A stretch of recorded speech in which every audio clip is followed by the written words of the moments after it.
This is the story of two daughters of Saul, King Saul. One of them was Merab, and the other one was Michal. Saul, the king of Israel, became jealous and was afraid of David, the anointed king of Israel, because the Lord was with him but had departed from Saul. So Saul removed him from his presence and made him a commander of thousands. And he went out and came in before the people. And David had success in all his undertakings, for the Lord was with him. And when Saul saw that he had great success, he stood in fearful awe of him, was so afraid of David. But all Israel and Judah loved David, for he went out and came in before them. Then Saul said to David, "Here is my elder daughter Merab. I will give her to you for a wife. Only be valiant for me and fight the Lord's battles." For Saul thought, "Let not my hand be against him, but let the hand of the Philistines be against him." And David said to Saul, "Who am I, and who are my relatives, my father's clan, in Israel, that I should be the son-in-law to the king?" But at the time when Merab, Saul's daughter, should have been given to David, she was given to Adriel, the Meholathite, for a wife. Now Saul's daughter, Michal, loved David, and they told Saul, and the thing pleased him. Saul thought, "Let me give her to him, that she may be a snare for him, and that the hand of the Philistines may be against him." Therefore Saul said to David a second time, "You shall now be my son-in-law." And Saul commanded his servants, "Speak to David in private and say, 'Behold, the king has delight in you, and all his servants love you. Now then, become the king's son-in-law.'" And Saul's servants spoke those words in the ears of David. And David said, "Does it seem to you a little thing to become the king's son-in-law, since I am poor and have no reputation?" And the servants of Saul told him, "Thus and so did David speak." Then Saul said, "Thus shall you say to David, 'The king desires no bride price, except 100 foreskins of the Philistines, that he may be avenged of the king's enemies.'" Now Saul thought to make David fall by the hand of the Philistines. And when his servants told David these words, it pleased David well to be the king's son-in-law. Before the time had expired, David arose and went along with his men and killed 200 of the Philistines. And David brought their foreskins, which were given in full number to the king, that he might become the king's son-in-law. And Saul gave him his daughter Michal for a wife. But when Saul saw and knew that the Lord was with David, and that Michal, Saul's daughter, loved him, Saul was even more afraid of David, more and more afraid of David. So Saul was David's enemy continually. Then the commanders of the Philistines came out to battle, and as often as they came out, David had more success than all the servants of Saul, so that his name was highly esteemed. And Saul then spoke to Jonathan his son and to all his servants that they should kill David. But Jonathan, Saul's son, delighted much in David. And Jonathan told David, "Saul my father seeks to kill you. Therefore be on your guard in the morning. Stay in a secret place and hide yourself. And I will go out and stand beside my father in the field where you are. And I will speak to my father about you. And if I learn anything, I'll tell you." And Jonathan spoke well of David to Saul his father, and said to him, "Let not the king sin against his servant David, because he has not sinned against you, and because his deeds have brought you good. For he took his life in his hand, and he struck down the Philistines, and the Lord worked a great salvation for all Israel. You saw it and rejoiced. Why then will you sin against innocent blood by killing David without cause? And Saul listened to the voice of Jonathan. Saul swore, as the Lord lives, he shall not be put to death. And Jonathan called David, and Jonathan reported to him all these things. And Jonathan brought David to Saul, and he was in his presence as before. And there was war again. And David went out and fought with his Philistines, and struck them with a great blow, so that they fled before him. Then a harmful spirit from the Lord came upon Saul as he sat in his house with his spear in his hand. And David was playing the lyre, and Saul sought to pin David to the wall with a spear, but he eluded Saul, so that he struck the spear into the wall, and David fled and escaped that night. Saul sent messengers to David's house to watch him, that he might kill him in the morning. But Michal, David's wife, told him, if you do not escape with your life tonight, tomorrow you will be killed. So Michal let David down through the window, and he fled and escaped.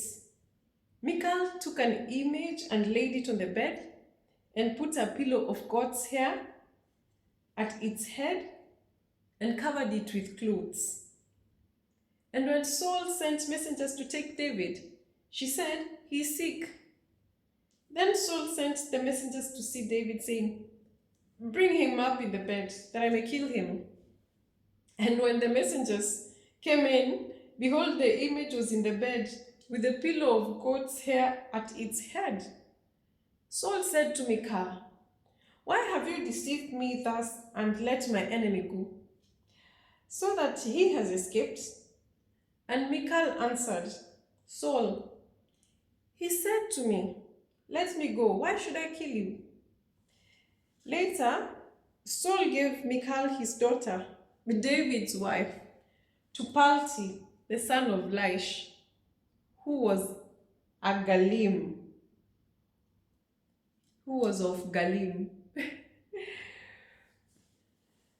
Way later, there was a long war between the house of Saul and the house of David.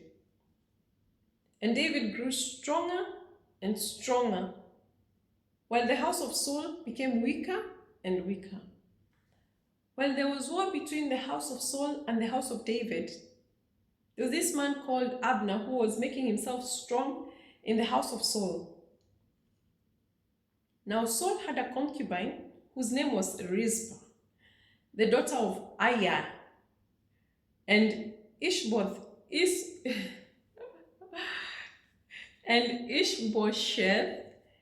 said to Abner, why have you gone into my father's concubine? Then Abner was very angry over the words of Ishbosheth, and said, am I a dog's head of Judah? To this day I keep showing steadfast love to the house of Saul your father, to his brothers and to his friends, and have not given you into the hand of David. And yet you charge me today with a fault concerning a woman? God do so to Abner and more also, if I do not accomplish for David what the Lord has sworn to him, to transfer the kingdom from the house of Saul and set up the throne of David over Israel and over Judah, from Dan to Beersheba. And Ishbosheth could not answer Abner another word, because he feared him. And Abner sent messengers to David on his behalf, saying, to whom does this land belong? Make your covenant with me, and behold, my hand shall be with you, to bring over all Israel to you. And he said, good, I will make a covenant with you, but one thing I require of you, That is, you shall not see my face unless you first bring Michal, Saul's daughter, when you come to see my face. That was David's message to Abner. Then David sent messengers to Ishbosheth, Saul's son, saying, "Give me my wife Michal, for whom I paid the bridal price of 100 foreskins of the Philistines." And Ishbosheth sent and took Michal from her husband Paltiel, the son of Laish. But her husband went with her, weeping after her all the way to Bahurim. Then Abner said to him, "Go, return." And he returned. After a long wait, David was anointed king of Israel. A while later, it was told to David, the king, "The Lord has blessed the household of Obed-Edom and all that belongs to him because of the ark of God." So David went and brought up the ark of God from the house of Obed-Edom to the city of David with rejoicing. And when those who bore the ark of the Lord had gone 6 steps, he sacrificed an ox and a fattened animal. And David danced before the Lord with all his might. And David was wearing a linen ephod. So David and all the house of Israel brought up the ark of the Lord with shouting and with the sound of the horn. Now, as the ark of the Lord came into the city of David, Michal, the daughter of Saul, looked out of the window and saw King David leaping and dancing before the Lord, and she despised him in her heart. And they brought in the ark of the Lord and set it in its place, inside the tent that David had pitched for it. And David offered burnt offerings and peace offerings before the Lord. And when David had finished offering the burnt offerings and the peace offerings, he blessed the people in the name of the Lord of hosts, and distributed among all the people, the whole multitude of Israel, both men and women, a cake of bread, a portion of meat, and a cake of raisins to each one. Then all the people departed, each to his house. And David returned to bless his household. But Michal, the daughter of Saul, came out to meet David and said, "How the king of Israel honored himself today, uncovering himself today before the eyes of his servants, female servants, as one of the vulgar fellows shamelessly uncovers himself." And David said to Michal, "It was before the Lord who chose me above your father and above all his household to appoint me as prince over Israel, the people of the Lord. And I will celebrate before the Lord. I will make myself yet more contemptible than this. I will be abased in your eyes. But by the female servants of whom you have spoken, by them I shall be held in honor." And Michal, the daughter of Saul, had no child to the day of her death. Wow. This is the story of 2 women, Merab and Michal, the daughters of Saul, who were given to David as wives. But they were supposed to be wives who would trap David so that David would fall into the hands of the Philistines. But it didn't happen like that.